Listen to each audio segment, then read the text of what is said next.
Hi friend నమస్తే. ఈరోజు శివాజీ మాట్లాడుతూ హీరోయిన్స్ బయటకొచ్చేటప్పుడు కాస్త పద్ధతిగా డ్రెస్సులు వేయండమ్మా. మీరు ఎంత కప్పుకుంటే అంత మంచిది. మీ సామాన్లు ఎంత దాచుకుంటే అంత అందం పెరుగుతుందని ఒక స్టేట్మెంట్ అయితే ఇవ్వడం జరిగింది. ఆ స్టేట్మెంట్ వైరల్‌గా మారింది. సోషల్ మీడియాలో పెద్ద ఎత్తున చర్చ కూడా జరిగింది. ఇప్పుడు ఆ విషయంపై ప్రముఖ యూట్యూబర్ నాగ్ అన్వేషణ స్పందించారు. అసలు నువ్వెవడివి ఆడవారు బట్టలు ఇవేసుకోవాలి, అవేసుకోవాలి అని చెప్పడానికి. నువ్వు ఒక ఆతుగాడివి, నువ్వు చదువుకొని దద్దమ్మవి అనుకుని బండబూతులైతే తిట్టడం జరిగింది.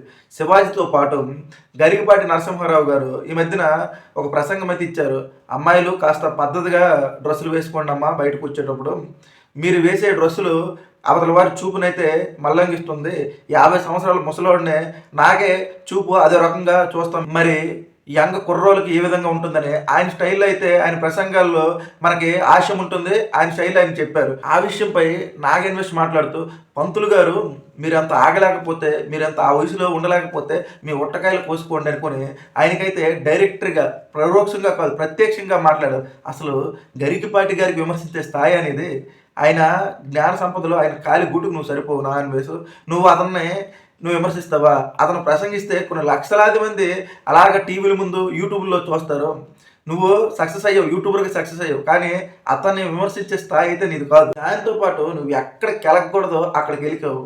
అసలు సీతాదేవి, ద్రౌపది ఏం చేశార్రా? ఆ! ఆమెనెందుకు కెలికావు? అసలు నిన్ను రా అని ఎందుకు అంటున్నానంటే, మొన్నటి వరకు నీ పైన రెస్పెక్ట్ ఉండేది. మా ఉత్తరాంధ్ర బిడ్డ ఈ విధంగా సక్సెస్ అయ్యాడని. ఎందుకంటే నువ్వు ఈ మధ్యన బెట్టింగ్ యాప్‌ల పైన బెట్టింగ్ చెయ్యాలంటే ప్రతి ఒక్కరికి వచ్చి పోయించేలా చేసావు. చాలామంది నాన్ వేసి ఎన్ని బండబూతులు తిట్టినా నువ్వు చేసే ఫైట్ కరెక్ట్ కాబట్టి నువ్వు ఎన్ని బండబూతులు తిట్టినా సరే ఎవరు నిన్ను విమర్శించలేదు. నువ్వు మంచి పని చేసావు కాబట్టి. కానీ అప్పటికి బండబూతులు తిట్టిన కొంత కొంత వర్గంలో అయితే ఇతనేంటి ఇలాగ మరిన్ని ఇంత నంబర్ 1 యూట్యూబర్ ఈ విధంగా తిడుతున్నాడు. బూతులేంటి? సభ్య సమాజానికి ఏం నేర్పిస్తాడని కొంత విమర్శలైతే వచ్చాయి. కానీ నువ్వు చేసిన పని మంచిది కాబట్టి ఎవరు విమర్శించలేదు. కానీ ఇప్పుడు నీ నోటికొచ్చినట్లు నీకేదో వ్యూస్ 4 వ్యూస్ గురించి, 4 లైక్‌ల గురించి నువ్వు ఈ విధంగా రెచ్చిపోయి మాట్లాడడం అయితే కరెక్ట్ కాదు. ఇంకో మాట అన్నారు.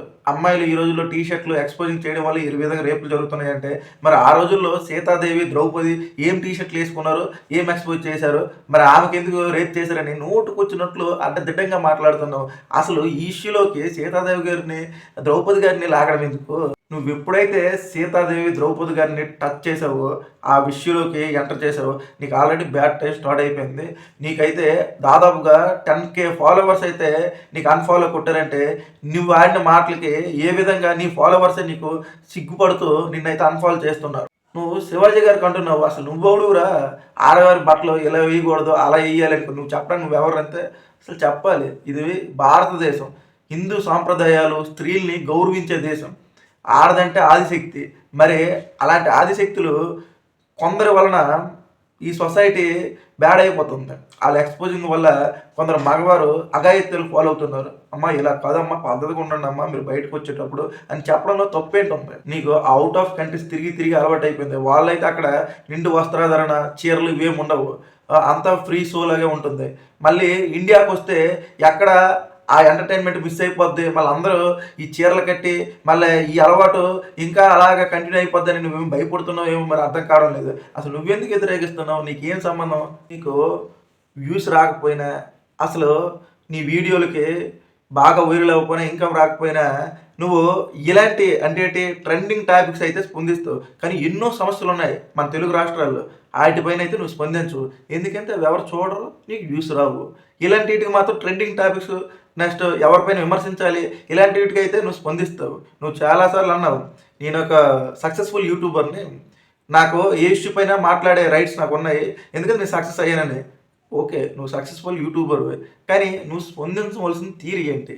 ఇలా బండబూతులు తిడుతూ, ఇష్టం వచ్చినట్లు నోటికి ఏ మాట పెడితే ఆ మాటకి వచ్చినట్లు నువ్వు తిడితే, అసలు నువ్వు కొత్త యూట్యూబర్స్‌ని అంటే నీలాగా యూట్యూబర్స్ అవుదాం అనుకున్న వాళ్ళని, అలాగే నీ వీడియోలో ఎన్నో లక్షల మంది చూస్తున్నారు. మరి వారందరికి నువ్వు ఏం నేర్పిస్తున్నావు? ఈ సభ్య సమాజానికి ఏం నేర్పిస్తున్నావు? బయట ఔట్ ఆఫ్ ఎక్కడో తిరుగుతున్నావు. ఆటగాడు అంటున్నావు. ఇలా చేయండి అంటున్నావు. ఒక పెళ్లి లేదు, ఒక విడాకులు లేదు. పెళ్లి ఉంటే ఆ సాంప్రదాయాలు ప్రత్యేకంగా ఒక కూతుర్లుంటే ఇలా డ్రెస్సులెయ్యండమ్మా, ఇలా ఎయకూడదనుకుని అనిపించేవి. కానీ ఇప్పుడు నీకేంటి? ఏం చేసినా వైరల్ అవుతుంది. నువ్వు ఆల్రెడీ సక్సెస్‌ఫుల్ యూట్యూబర్‌వు. నువ్వేం చేసినా సరే తుమ్మినా, దగ్గినా వైరల్ అయిపోద్ది. ఆల్రెడీ నీకు ఫాలోవర్స్ ఉన్నారు కాబట్టి నువ్వు ఎంజాయ్ లైఫ్ చేస్తున్నావు. ఏం చేసినా చెల్లుతుందని అనుకోవడం అది మన బుద్ధి తక్కువ. ఏదో ఓ రోజు అయితే ఎద్దు ఎప్పుడు ఒకసారి తొంగదు, రెండో సైడ్ కూడా పడుకుంటుంది. ఇలా నువ్వు రెచ్చిపోయి బూతులు మాట్లాడితే నీకున్న వాళ్ళందరూ అన్ఫాలో చేస్తే ఏం చేస్తావు, అందరు రిపోర్ట్ కొడితే ఏం చేస్తావు? అది మనం గ్రహించుకోవాలి. నాకు తెలిసి ఈ దెబ్బకి నీకు 1,00,000 మంది ఫాలోవర్స్ అయినా తుల్లిపోతారు నీకు. నా అన్వేషణ మార్చుకో. ఇలాంటి మరిన్ని ఇంట్రెస్టింగ్ వీడియోస్ కావాలంటే నా ఛానల్ లైక్ చేయండి, సబ్స్క్రైబ్ చేయండి.